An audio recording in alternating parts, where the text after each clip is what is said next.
Hello everyone, welcome to tasty leaks. আমি আজকে আপনাদের জন্য নিয়ে চলে এসেছি পেটাই পরোটা রেসিপি। এটা অনেকে ছেঁড়া পরোটাও বলে থাকেন। এটা খুবই সফট আর নরম একটা পরোটা। এটা বেশিরভাগ ক্ষেত্রে তাই ছিঁড়ে টুকরো টুকরো করে গ্রাম হিসাবে বিক্রি হয়। অনেকেরই ধারণা এটা বাড়িতে বানাতে গেলে হয়তো ঠিকঠাক মতো সেই দোকানের সফটনেসটা আসবে না। তো প্রপার কি ট্রিক ফলো করলে আপনারা একদম দোকানের মতো পেটাই পরোটা বা সফট ছেঁড়া পরোটা একদম সহজে বানিয়ে নিতে পারবেন, তারই রেসিপি আমি আজকে আপনাদের সঙ্গে শেয়ার করব। চলুন তাহলে দেখে নিই এটা বানাতে আমাদের কি কি প্রয়োজন।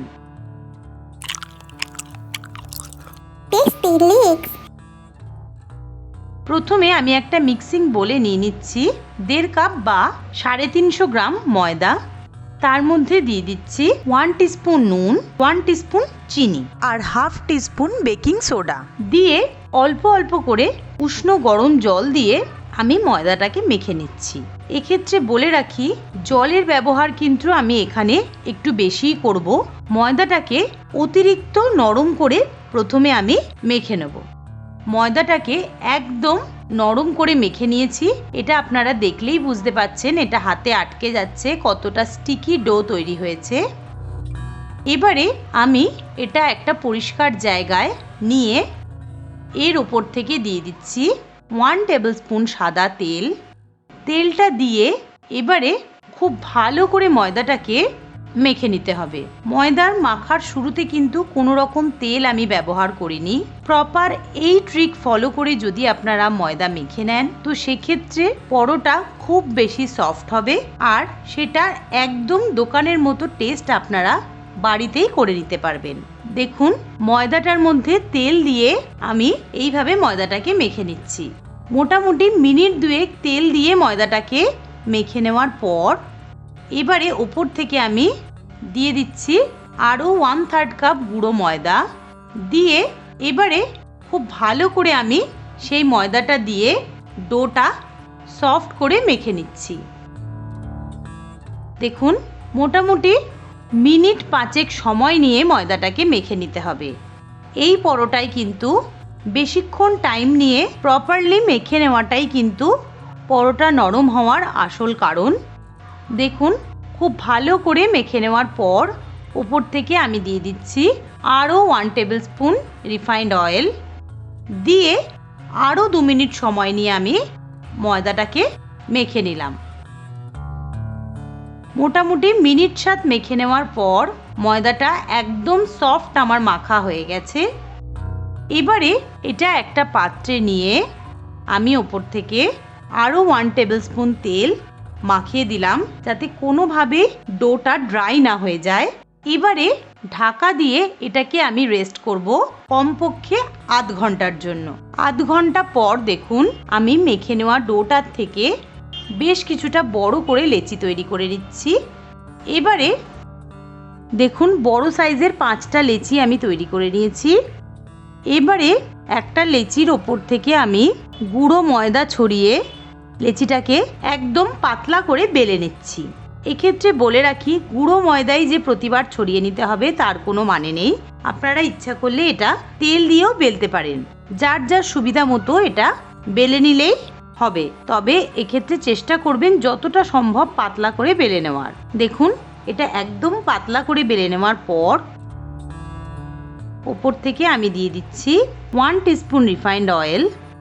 তেলটা খুব ভালো করে পুরো রুটিটার মধ্যে মাখিয়ে নিয়ে ওপর থেকে আমি দিয়ে দিচ্ছি 1 টেবিলস্পুন গুঁড়ো ময়দা দিয়ে মাঝ বরাবর অর্ধেকটা কেটে নিয়ে এইভাবে আমি ফোল্ড করে নিচ্ছি পুরো রুটিটাই।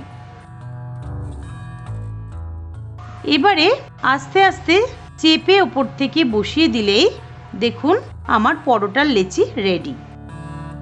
এইভাবে আমি সমস্ত লেচিগুলোকে তেল আর ময়দা দিয়ে রেডি করে নিচ্ছি। দেখুন প্রতিটা লেচি আমার তৈরি করে নেওয়া লেচির থেকে একটা লেচি নিয়ে আমি আরও কিছুটা গুঁড়ো ময়দা ব্যবহার করে এটাকে বেলে নিচ্ছি। বেলার সময় আরও একটা কথা মাথায় রাখবেন, আপনারা আপনাদের পছন্দ মতো এটাকে বেলে নিতে পারেন। আপনারা ইচ্ছে করলে এটা ময়দা দিয়েও বেলতে পারেন, আবার আপনাদের ইচ্ছে হলে এটা তেল দিয়েও বেলা যায়।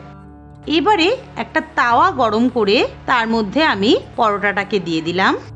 দিয়ে একটা পিঠ সেঁকা হলে আমি উল্টো পিঠটা দিয়ে আবারও এটাকে সেঁকে নেব। এটা যেহেতু খুব ভালো করে অনেকক্ষণ ধরে মেখে নেওয়া হয়েছে, এটা যদি একটু তাওয়ার থেকে বেরিয়েও যায় তাহলেও চিন্তার কোনো কারণ নেই। এটা এমনিতেই খুব ভালো করে সেঁকা হয়ে যাবে, এটা এমনিতেই নরম হয়ে যাবে, কোনোভাবেই এটা শক্ত হয়ে যাওয়ার কোনো চান্স নেই। দু পিঠ খুব ভালো করে এদিক ওদিক করে সেঁকে নেওয়ার পর উপর থেকে আমি দিয়ে দিচ্ছি 1 টেবিলস্পুন রিফাইন্ড অয়েল। রিফাইন্ড অয়েলটা দিয়ে এপিট ওপিট করে মিডিয়াম টু হাই ফ্লেমে রেখে সেঁকে নিলেই প্রথম পরোটাটা আমার রেডি। এবারে পরোটাটাকে আমি তুলে নিচ্ছি। তুলে নেওয়ার পর দেখুন গরম অবস্থাতে এইভাবে এটাকে বাড়ি মেরে মেরে ছিঁড়ে নিতে হবে। যেহেতু এইভাবে পিটিয়ে পিটিয়ে পরোটাটা তৈরি করা হয়, সেই জন্য এটার নাম পেটাই পরোটা বা ছেঁড়া পরোটা। দেখুন এটা আমি যতটাই এটা দিয়ে বাড়ি মারছি তত এটা নিজে থেকেই ছিঁড়ে চলে আসছে। এটা এতটাই সফট আর এতটাই ফ্লেকি হয়েছে, আপনারা দেখলেই বুঝতে পাচ্ছেন এটা কতটা সফট তৈরি হয়েছে। দেখুন আমার প্রথম পরোটাটা রেডি হয়ে গেল। একইভাবে আমি বাকি পরোটাগুলো তৈরি করে নিচ্ছি। এটা আমি তেল দিয়ে বেলে নিলাম। তেল দিয়ে বেলেও একইভাবে পরোটাটা সেঁকে আমি তেল দিয়ে দুটো পিঠ খুব ভালো করে ভেজে নিয়ে এবারে আমি পরোটাটাকে নিয়ে বেলনি দিয়ে কিছুক্ষণ পিটিয়ে পিটিয়ে পরোটাটাকে আমি ছিঁড়ে নিচ্ছি। দেখুন পরোটাগুলো আমার সব তৈরি হয়ে গেছে। এবার এটাকে আমি সার্ভ করে দিচ্ছি।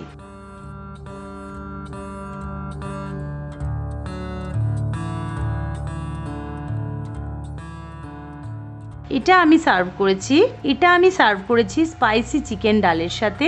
স্পাইসি চিকেন ডালের রেসিপিও আপনারা আমার চ্যানেলে পেয়ে যাবেন, আমি ডেসক্রিপশন আর আই বাটনে লিংক দিয়ে দেবো। ছেঁড়া পরোটা বা পেটাই পরোটা কিন্তু সব সময় সার্ভ করা হয় স্পাইসি কোনো গ্রেভির সাথে। এটা কিন্তু প্লেন তরকারির সঙ্গে খেতে ভালো লাগে না। আপনারা পেটাই পরোটা কোন গ্রেভির সঙ্গে খেতে বেশি পছন্দ করেন সেটা আমাকে কমেন্টে অবশ্যই জানাবেন। আর আমার চ্যানেলটা ভালো লাগলে অবশ্যই লাইক করবেন, শেয়ার করবেন, সাবস্ক্রাইব করে আমার পাশে থাকবেন।